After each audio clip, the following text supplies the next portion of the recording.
Hello, once again. Of course, before I start, I should probably apologise for the lighting. Not my usual place to do these reviews, but hey, you gotta make do with what you got. And considering how busy I'm going to be, these sort of videos are going to be more scarce, to say the very least. And of course that camera is going to be freaking out because it doesn't like low lighting. Seriously, you're struggling to focus, you stupid thing. But nonetheless, let's talk about this movie, because oh boy do I have a lot to say about it. Well, I say I have a lot to say about it. The stuff I want to talk about, or the most that I'll probably be moaning about, is outsider bits, not necessarily to do with the actual, well, it is to do with the film, but not actually a part of the film, just some grumblings, because Joker has been released. Now, it was initially released at a few film festivals and it had rave reviews. Everyone was excited for it, it had great trailers, it had great acting in the trailers, and when the movie was released, of course, there was a shit ton of controversy which is, how do I put it, I believe the term is fake outrage, when you want to just create outrage out of nothing. And that happened, or it is happening with this film right now. Oh boy, have we seen the worst of mainstream media thanks to this film. But I don't really want to dive too much into that. It's not my forte to get all political and all that rubbish, but I will talk about it at the end, maybe, if I remember. Because Joker. Now, what's my personal thoughts on the film? I love this film. I really did. I absolutely adored this film. I'm a big Joker fan in general. The Joker is probably my favourite comic book character, aside from obviously Batman. He's the greatest villain in my opinion. And obviously Dark Knight with Heath Ledger's Joker is such a great portrayal of the Joker. And the Dark Knight series, all three films, are just fantastic. But for whatever reason, after The Dark Knight Rises, I'm trying to think, when did Batman Arkham Origins get released? Maybe after that one. For whatever reason, the Batman series, whether it be the comics, the animation series, God, that sounds bad, TV shows or movies, Batman just took a straight nosedive. I really hate a lot of the new Batman stories, a lot of the new Batman lore and what have you. It's like the animated series. The first 2 seasons of the animated series are great, and then all of a sudden it just takes a straight nosedive and just dips in absolute quality, and it sucks a lot. But thankfully we had Batman Beyond afterwards, which, saved the animated series, I guess. But my god, it's Suicide Squad, it's a film which I sort of defended, I don't hate Suicide Squad, but it's they're trying to replicate that, all the time now. There's a Harley Quinn series, there's a Harley Quinn this, Harley Quinn that, and she looks like the Suicide Squad Harley Quinn. And can I just say, I'm sick and tired of Harley Quinn. I am sick and tired of seeing Harley Quinn everywhere. It's in the animated series, they had a great character, and when they made her canon, it was, it was once again great, but then they just turned her in this, they turned her into basically a schoolgirl slut. That's what they turned her into. She's no longer some woman that dresses, some psychotic, mentally unstable woman wearing a jester's outfit.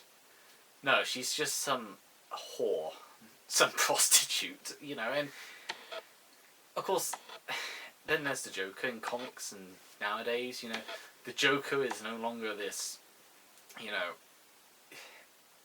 interesting character, psychologically damaged, but at the same time, brilliantly intelligent and fucked up character. He's now just some gangster, you know. I really hate the look of the modern Jokers, you know, the shaved head across the sides. It looks awful. So, Batman hasn't been in a positive light as of late. In fact, the most positive stuff to come out of Batman, and that camera is fucking annoying me already, is, you know, those Adam Wests, when he did those 2 animated movies of the 60s Batman. Those were fantastic, but then aside from that, you had a Lego movie which was crap. Lego Batman movie, I should say, which was, well, I say it's crap, but it's one of those films that everyone loved at first, but then, like, instantly forgot and hated it afterwards.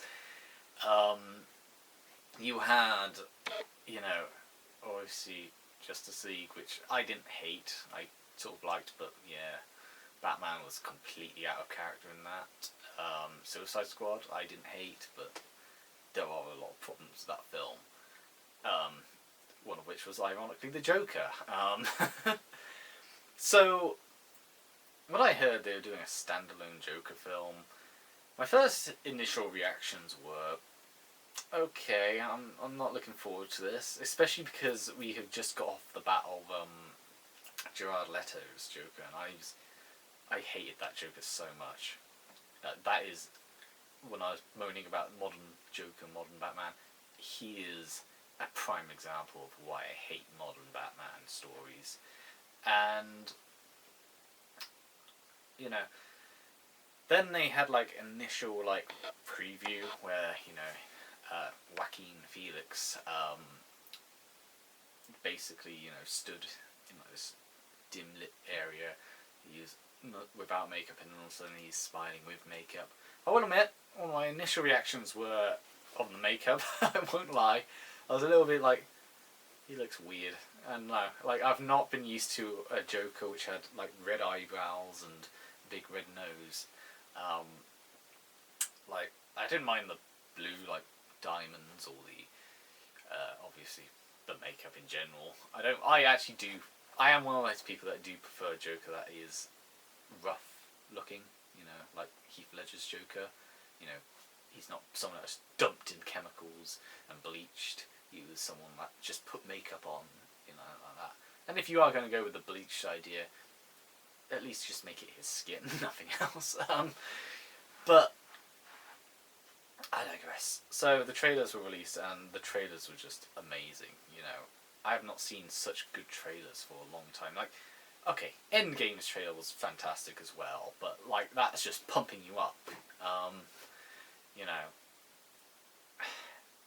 but these were like truly magnificent trailers. So obviously things were went ahead with, obviously, you know, you have the film festivals, and then of course the initial release and blah blah blah, the controversy, blah blah blah. Fun fact, any video or anything relating to Joker is being monitored, supposedly, according to an article I remember reading. Quite a few articles I remember reading, because they're so scared of some attack or some shooting. So, yeah, if you made a review of the Joker, you're screwed.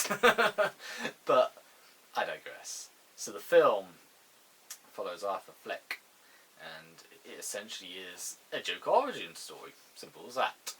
And, you know, any initial skepticism I had was blown away. Like, everything about this movie is just so good. Like, I don't want to spoil anything, but I know I will have to go into a spoilery territory to talk about a few things.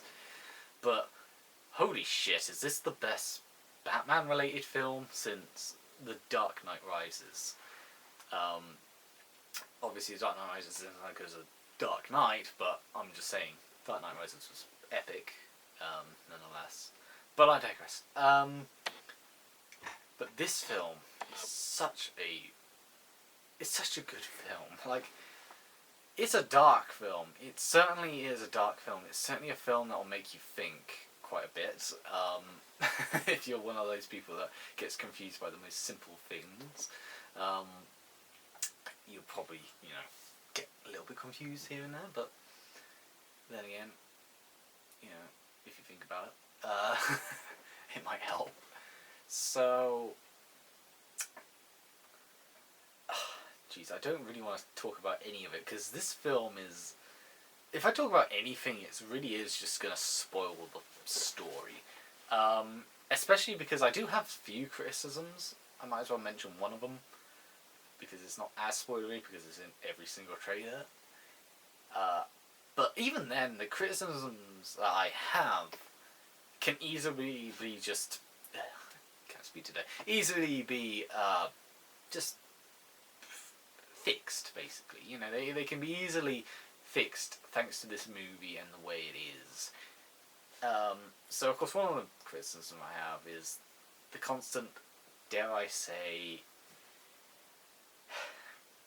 Actually, no, I think that's a little bit too harsh. Melodramatic dances that occur throughout this movie. Like, I will admit, that sort of, felt extremely pretentious. Like, he'd, dance around after he's just done something brutal. I'm trying my best not to spoil what exactly happens, but like I said, I am probably going to end up having to go into spoiler territory soon. But he'll dance around when he's bloodied. It's like you dance down some stairs and all that. I felt like that was a little bit pretentious at some times, but funnily enough, yesterday, before I even did this review, I watched a video with the director, Todd Phillips, actually talking about one of the dance scenes when he's in the bathroom. And it then dawned... Well, he basically fixed the criticism I had. He basically solved it straight away. And it really got me thinking, holy shit, that's actually really effective, in a way. Even something that I was critical of is made effective in some ways. He's dancing, but he does it as sort of a self-medication sort of way. And funnily enough, people who do have mental illnesses do things like dance or sing or draw, paint, sort of as meditation. And he was doing the exact same thing after something has happened, And I thought, actually, yeah, that's kind of... that's actually kind of good. That's actually kind of clever. You can have something somewhat, the word is just lost. Yeah, I'm so tired right now. I can't think straight. But, pretentious. It's something that's quite pretentious, but, make it make sense, if that makes sense. So his little dances made sense. They are, a comforting... self-medication sort of thing, and I liked that. God, the acting in this is fantastic. Joaquin Phoenix, he does such a good job as the Joker. Honestly, I'm struggling to think of who's better, Heath Ledger or him, because they're both really good, but they're both completely different styles of Joker. They're really, really good. I can't pick which is better. They're both as good as each other. That's the best way to put it. They're both as great as each other.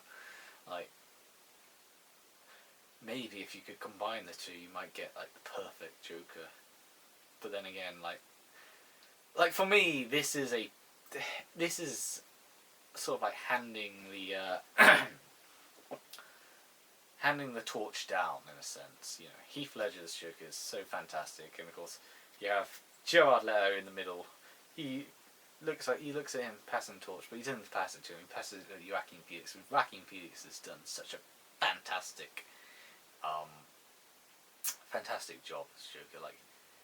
When he's angry, he's angry. When he's sad, he's sad. When he's happy, when he's nutty, you can get it. It's and not only that, he did his research in mental illnesses, In particular, the Joker who Arthur, who suffers from a problem that causes him to burst out laughing whenever he's too nervous or, you know,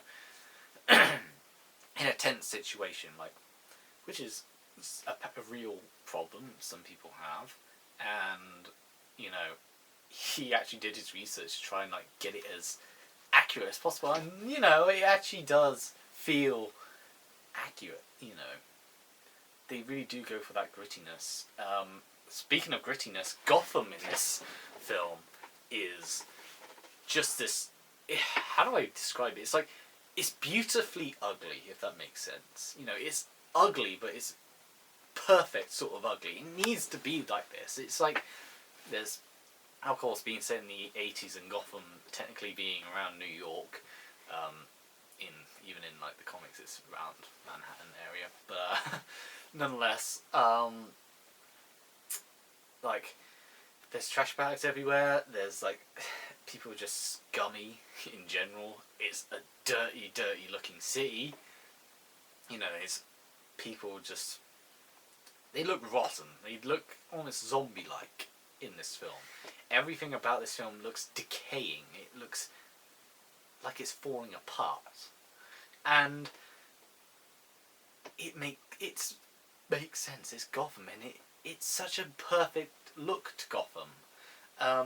You know, obviously I do like the industrial look from the Tim Burton Batman films. And funny enough, one of the weaker elements of the Dark Knight series is that Gotham wasn't as like ugly or as trashy looking. It just looked like a big, luxurious city. With the exception of Batman Begins, where it really did look crummy. Like, and I really do love the look of Gotham. Like, the set designs in this film is just great. Like, even interiors, like the bathroom scene, for example, you know, it doesn't look like it's been cleaned for like 10 years. It looks, there's like, it's ugly, but it's beautifully ugly, and it suits this sort of story. It suits, you know, Gotham, and it obviously, you know, it takes a lot of liberties and inspiration from the likes of Taxi Driver, which, you know, in a sense is set in a city like Gotham. In fact, it's in New York, but, you know, nonetheless, like, you got the set design, which is great. The costume design is also pretty great, you know. Oh, actually, talking about costume, I read an article. I didn't really read the article, I just looked at the first paragraph and just got rid of it straight away. Apparently, people didn't like the costume of the Joker, even though when I looked I didn't see any real complaints about it. But this one article was saying, well, the one thing that redeems the Joker movie is the costume, because it annoyed fans so much. I'm not even kidding, that is what the article said in its first paragraph. And, oh boy, this is the sort of shit that people who are supposedly criticising it, this is the sort of shit that we have to deal with when it comes to these mainstream media journalists, but, like, journalists. Okay, going back to the positivity, obviously there are characters in this film that are just so good, even though, like, most of them don't really matter, they've still got, like, characters, and, you know, they feel like they exist in a world, you know, they all have their own little stories, in a sense, and I really like that, you know. Obviously, the two best characters is obviously Arthur / Joker, just fantastic, you know, in every sense of the word. This is his story, we're following him, and the other is Maury, who is Robert De Niro's character, who is such a great sort of like scumbaggy, like, talk show host. The type of guy that will like pretend to be friendly and like heartwarming in front of all of his guests, in front of all the TV and all that. You know, just like the ones in America. You know, pretending to be this friendly face, but really they are just complete and utter dickheads, like in real life. And he does that so well. You know, Robert De Niro is a great actor as it is, and yeah, Maury was such a good character for him. And Yeah, I'm gonna have to go into spoiler territory. One of the other problems I had with the film was the fact that they kept doing these twists every so often. Like, there would be a twist about, you know, a sort of obvious twist where, we're told that Arthur, suffers from delusions, and he randomly meets this girl who just happens to live in his apartment, and of course she goes out. She's always, loving towards him, no matter what. She goes to his stand-up. They meet at a restaurant. They're walking downtown, and it all happens really fast. Like, he'll walk into her apartment and instantly kiss her while in makeup, and it's like, it happens so fast, and yet it's of course revealed that, oh, it never happened. Even though it's sort of obvious that it never happened, in the sense that they already gave us the clue when they say, oh, he suffers from delusions. So of course he would be creating this happy image of this wonderful person, this loving human being, only to then find out quite horribly that it never happened. This is the first time they've ever met. But at the same time, even a little criticism like that I have is something that I can forgive it for, because you know what, it does help with the story. It helps with the story of Arthur / Joker. He just wants to be happy. That's his own ambition. He just wants to be happy. He wants to do what he wants to do, and basically society and everything around him is just pushing him away. It's like, it's beating him down. Like, it opens up with him being beaten up in an alleyway. It's like, he's trying his best to put on a happy face as everything is being chucked against him. And you know what? It's no wonder he then snaps. It's no wonder he, becomes Joker. Because imagine being in his shoes, trying your best to just live a normal life, trying to be happy, whilst also suffering from some debilitating, I can't speak, mental illnesses, and just to have it all thrown against you, it would suck badly, and it would be enough to drive anyone insane, any sane person,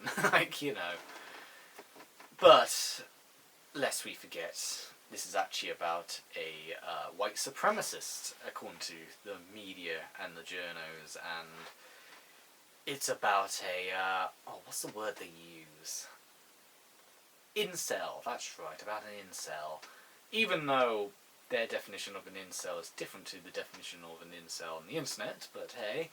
And when it comes to the whole white supremacy thing, more people, in fact, the only people that get killed in this film are white men. Rich white men, should I mention. So where the fuck did the white supremacy thing come from?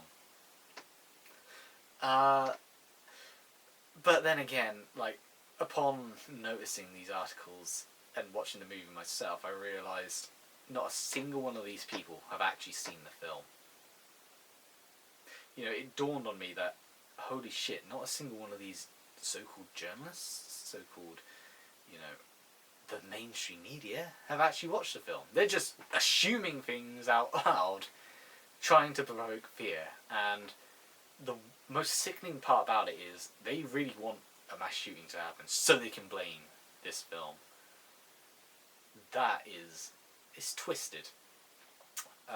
But let's go back to the story, let's go back to the movie, let's go back to more happier things. Well, I say happier things. So, yeah, there's a twist with the girlfriend, well, I say girlfriend, love interest, but then you have another twist, and another twist. You find out that Thomas Wayne, who's Bruce Wayne's father, might be Arthur's father, an illegitimate child. Then you find out that his mother isn't even his real mother. In fact, they adopted him, and her boyfriend abused Arthur to the point that he suffers from these mental problems. you know, I will admit the twists sort of came thick and fast, and it came like all at once. And it did feel like they were overdoing it a little bit. But once again, whatever criticism I had is easily just fixed, solved. One, he utters the line, "I've had a bad day." And that's when it really dawns on you. It kind of makes sense why they do so much in like this short amount of time. I say short amount of time, but it's a long amount of time when you're watching a film. But I digress. Like, because it is obviously the Joker, and it takes one bad day to make even the sanest of men insane. And wow, you know, it really gets you that, yeah, this could all happen in one day, and if it did happen all in one day, you would lose your mind completely. Like, you would think to yourself, like, you know, you wouldn't know what the hell's going on anymore. Like, everything you once knew has been thrown out the window, and it happens basically with Arthur. You know, everything he knew has just been thrown out the window. Arthur is no longer Arthur. In fact, Arthur might not even be his real name. He was an orphan, you know. His name could have been Jack, for all we care, you know. But then, of course, with this change comes the new identity. The identity of Joker. Arthur basically becomes someone new, and they certainly show that off. They certainly show how Arthur goes from being Arthur to being Joker pretty well. So the final little bit of well, I got two more, well, one more after this one, but the final bit of criticism is, and it's a criticism I've noticed pretty much all around, even from people that liked it.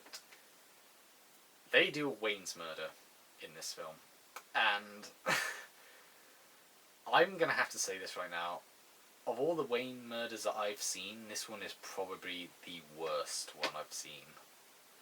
And essentially what happens is, because, actually I don't want to, I will talk about the bit beforehand, but like, clowns are rioting in the street, and all because of Joker and his influence on these lower class citizens who are now donning clown masks and clown makeup, and they're causing protests, they're rioting, they're causing problems all around. And one of these clowns goes after the Wayne family as they go into an alleyway. He shouts something explicit, and he instantly shoots Thomas Wayne. Martha Wayne like screams, he grabs the pearls and shoots her dead, leaving Bruce an orphan. I don't know, like, for me, the Wayne murders should have been slower. Like, it felt too quick. That's just my personal gripe with it. And once again, we've seen the Wayne murders so many times, and it definitely felt like it was a scene that was forced in, you know, to connect it with Batman. You know, there is another scene where Alfred appears, because, of course, Arthur sees Bruce and sticks his fingers in his mouth. Okay, that sounds wrong, but, like, does this, you know, to make him smile. And also Alfred comes along. Like, there are those little bits where they're trying to force, you know, the Batman mythos onto us, but, yeah, I guess you could look past it. But the Wayne murders you can't really look past, and I think the one redeeming thing about this is the connection with Arthur, in the sense that the film begins with Arthur in an alleyway, crying, all alone, basically beaten, defeated, deflated, and the film ends with Bruce on his own, crying, defeated, deflated. So there is that obvious. So before the camera really cut away there, I was talking about a certain scene where he's dancing down the stairs, and Now this is the only bit of controversy which I do legitimately think is a bit bad, and that is, let's just say they have a Gary Glitter song, and if you know anything about Gary Glitter, he's a paedophile, and sure, someone did make the parallel that, hey, the Joker is someone that appears like as a symbol of like everything right for this lower class of individuals who are, you know, rioting and doing crimes on because of what he has done. A symbol of glitz and glamour, I guess you could say. So is Gary Glitter. Only behind the scenes, or in reality, he's actually just a criminal, just like Gary Glitter. And I don't know whether this is media talk, to be fair, because I don't know if there's any laws or rules that are saying that he can't, but apparently he's getting paid quite a lot because of this film, which is not very pleasant to think about, but I guess at the end of the day, you can't really help that. Well, you can, but I don't really believe in censorship, so yeah. So those are all the problems I had with the film. The rest of the film is just fantastic. I mean, I'm going to have to talk about my personal favourite scene. And my personal favourite scene, which is actually, I say shown in the trailer, it's shown sort of in the trailer, and that is the talk show scene. When he gets invited onto the Maury show. Bit of context, Maury is basically, he was basically an inspiration for Arthur. Like, he was like a father figure he looked up to.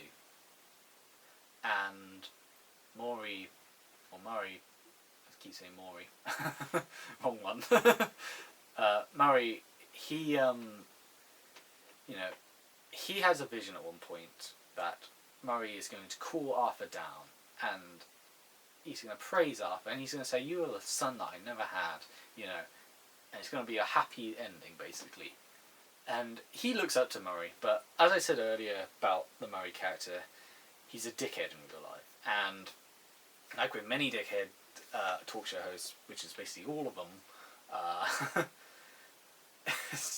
especially I say all of them. The American ones are definitely dickheads. I mean, I don't think there's a single one which is pleasant, but I digress. The Murray character basically mocks Arthur because Arthur did a stand-up routine. Someone had filmed him, and he mocks him on live television, or I say live television, on national television. Actually, not even national television, on city television. Maybe national television, I don't know. I don't know how far Gotham TV goes. But they mock him, or he mocks him, and that really pisses Arthur off. Because he looked up to this father figure, and this father figure has basically just pushed him away. So he gets invited onto the show, because the clip is really popular. And while he says the line that we see in the trailers, when the show starts, "Can you introduce me as Joker?" Awesome line. Like, this scene, okay, I gotta say, before watching this, I sort of knew something bad was gonna happen. Like, something bad is gonna happen. And the reason why I knew was because one of my favourite, in fact, my personal favourite Batman story is The Dark Knight Returns. And there is a scene in that where Joker gets invited on live television with a talk show host. And he basically threatens he's going to kill every single person in this room. And he does so. That's the blunt end of it. He does so. I mean, you can watch the animated version of it, which is just as fantastic. Like, and he definitely, kills them all. So I had a lot of vibes of like, okay, considering that is one of the most influential, one of the most important, one of the most, beloved, I thought to myself, they have to do something similar. Even if it's just one death, they have to do something similar. And you know what? They pulled it off, and they pulled it off beautifully. Like, everything about this scene is just so good. It starts off pleasant, but it eventually gets darker. It eventually gets more horrid, you know. Then she starts to get a little bit more twisted, and as this is happening, you know, you can feel the tension. You can even see it on, like, Robert De Niro's face, for God's sake. You know, the tension is rising between what's happening. And, you know, obviously Arthur initially wanted just to kill himself on live television, but no, he does something different. And to be fair, we knew he wouldn't kill himself. Although, saying that, if they did, that would have been quite interesting. That would have been very interesting how they could pull that off. Which, I come to think about, I think they could do something like that if they did, but that's not what we're talking about. We're talking about the actual scene. And eventually, you know, Maury basically questions Joker about, like, you know, how could you sit there and laugh? There are 2 men dead, right? There's 2 men dead, right? Police officers dead right now. You know, there's another one there's 2 more severely injured because of your actions, and all that. And he just sits there and says, "I know," like that. And the music starts kicking in. Like, the music is beautiful in this film, and the music starts kicking in. And the music is animalistic. It's ravenous. It's getting volatile. The music, and it perfectly suits the scene. And, you know, eventually Arthur says he's going to tell one more joke, and, you know, this joke starts off sort of like the scene itself. It starts off like sort of happy and giggly, but then it quickly turns into something much nastier. He starts to get really pissed off, Joker, and he then yells, and there's no real slow build-up. There's no slow tension. It is fast. It is rapid, and just like the scene itself, he just pulls out a gun and shoots Maury in the head. And you hear the screams of the people around, like all the audience, all the cameramen, and you can see as the camera like pans back, like them running out of the studio. Even the cameramen and like production team like run out.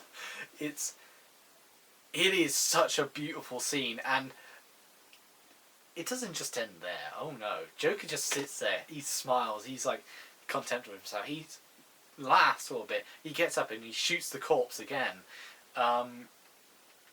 And as he does so, he then walks towards one of the cameras, and, you know, he basically says, "That's all, folks," or something of that caliber.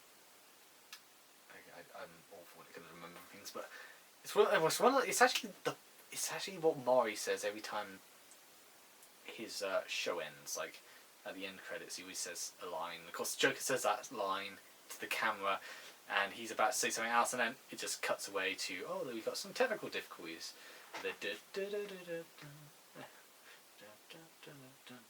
You know, you know that sort of. That happens, and it is that scene alone is enough to win any, or at least enough to win any Joker fans over. Like, that scene alone was enough for me. Like, I wouldn't have cared if like the film, like for whatever reason, the projector just didn't work. You know, at the cinema, I wouldn't have cared if that didn't work. But that scene just popped up on its own. Because that scene alone sells this movie. That scene alone is just brilliant in every single way. Like, that's the type of scene I would not be surprised if, you know, similar to the Joker meeting the mob in Dark Knight, or the interrogation scene in Dark Knight as well. It's going to be one of those scenes that people are going to analyse. I can bet your fucking ass on it. They will do that, and I hope they do. I really do, because that scene can be analysed so well, and it is such a beautifully made scene. And one of the other aspects, actually, is the camera. Like, the way the cameras are set up for this scene is like the actual talk show. You know, you have the camera from afar, like up here with the audience right there, and then you have the camera up close like that. Like, the only time that isn't like a talk show is when it has like the, you know, it shows a close-up of De Niro's face and Joker's face, but like, Jesus Christ, that scene is just so good. the music, the build up, the tension, the actual, you know, conversation, you know, the murder itself, the acting from the, you know, background actors. It's like everything about it was so good. Like, that is so good. And of course, it's near towards the end of the film, and another brilliant scene is, you know, he's been arrested, and because of his influence, the clown protests, the clown riots. Some of them have hijacked a ambulance and smash it into the side of his police car. And as he gets out, he's all bloodied, and he sees all these people like looking up to him. In a way, Arthur has achieved his goal. He has finally, you know, he has found happiness. He's now loved. And with the blood, he just does that and makes it into a smile. And that is such a great scene. But then, right at the end, we have this psychiatric evaluation of Arthur with this psychiatrist. And this scene was interesting because, for me, it made me think, like, was it all real?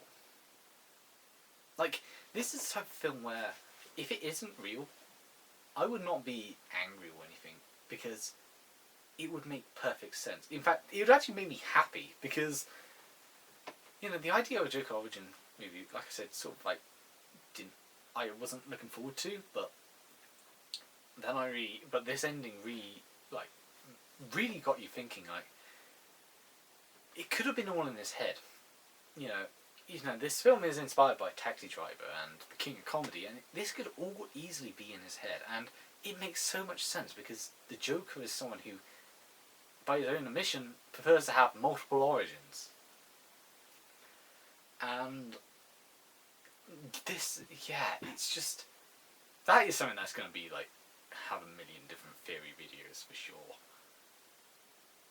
Like, I just love this movie, you know, that ending, you know, I like to believe, personally, that it was mostly in his head. Like, things were real, obviously, you know, I wouldn't be surprised if the Joker really did kill someone on live television, but,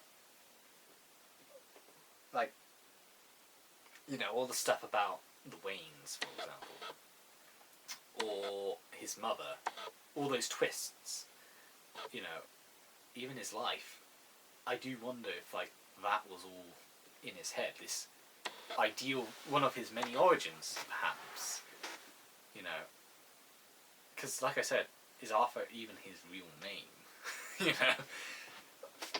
Oh, Joker, you know, has to be one of the best films I've seen this year. Probably one of the best films I've seen for a very long time.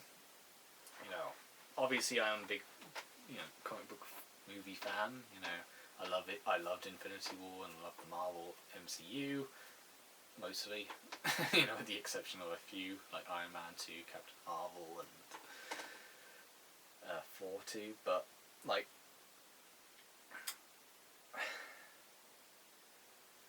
yeah, it's like, it really is a beautiful movie.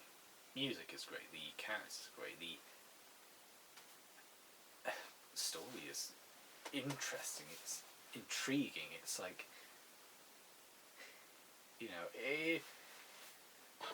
usually when it comes to comic book movies, I give really, you know, I'm really positive about them, in general, but, like, if I were to ever make a top, like, 20 of my favourite films of all time, I don't think a single one would ever make it. Like, as much as I love, like, Infinity War and Endgame, they would never appear in my top 20 favourite films of all time, at all. They're brilliant movies, but they would never appear up there. You know, same with, like, Star Wars, you know, I love Star Wars. You know, even the weaker ones, I still enjoy, but I would never put a single one in my top 20, you know. It takes a special calibre to get it in there. You know, Dark Knight, for example, is a special calibre. Watchmen is another one of those films which I argue is a special calibre. And this film is most certainly a special caliber. You know, this is one amazing film, and I recommend, in fact, I implore people to watch it, you know, definitely. And, you know, don't listen to the bullshit fear-mongering from mainstream media or these journalists. Like I said, they're the types of people that have made up these stories. Like, they have made up all these, like, oh, it's going to influence people to commit shootings and all that. Oh, it's about white supremacy and all that. By the way, not a single one of them, I bet your ass, have even seen the film. It doesn't have anything to do with white supremacy. It has nothing to do with incel behaviour. And if they think like, oh well, what about that girlfriend of his? No, it's not even like a main like part of the story. It's just, dare I say, a side plot. You know, it's him imagining a happier life, but a happy life is just decimated, like all within a short span of time. You know, don't listen to the fear-mongering. You know, the fear-mongering is, and I'm going to say it as twisted as this may seem, they want something bad to happen. They want something bad to happen because it means they can get clicks, they can get views, they can get all the attention in the world because they can then blame it on whatever they want.